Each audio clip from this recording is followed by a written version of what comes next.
Good day mga boss, naanapod tay receiver sa Yamaha NMAX nga niabot gikan pa ni sa Surigao del Sur para diri ipa-retrieve ang code o ipa-program ang remote. Kay dito daw sa ilaha wala pa mo program or mo retrieve og code.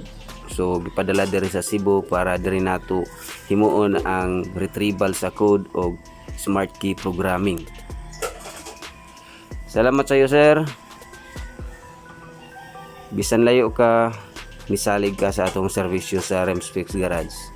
So sa mga nawad-an diag remote, mag-text or mag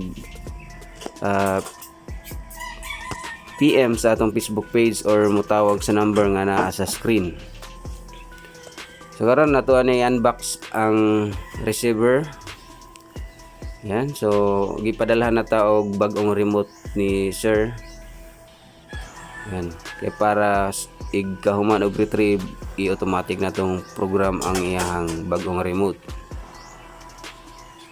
Usbon ko kung naa ka sa layo, dili ka taga Cebu, pwede kang mutawag or mo-text sa number nga naa sa screen para mag-guide ko kamo kung saan or asa ninyo ipadala ang receiver, ma-GNT man or ma-LBC, kung asa ang convenient nga padalhan ninyo para mas tagaan sa damo og details kung kinsa ang inyong himuong receiver.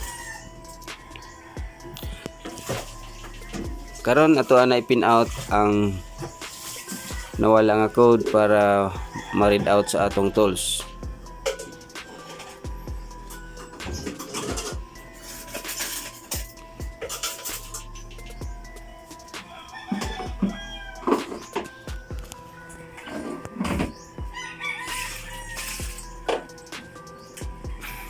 Alright, so karon human ako na read out ang code. So ang atong buhaton karon atoan na i-program ang bagong remote.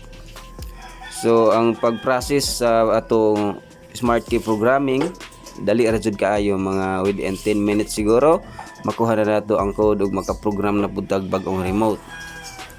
So sa nangutana diha og pila ka adlaw, 10 minutes ra gyud ang makalangay ra ang ato pag shipment sa inyong mga receiver.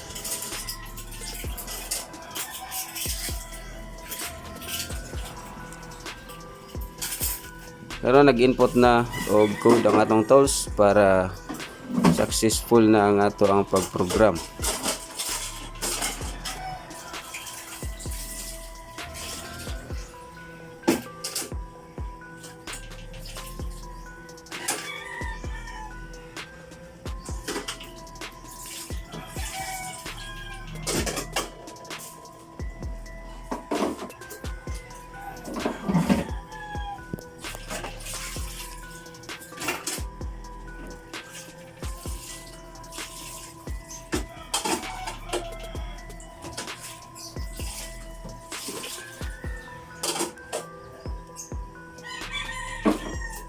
Okay, so nakita na to na successful ang pag-program sa atong bagong remote.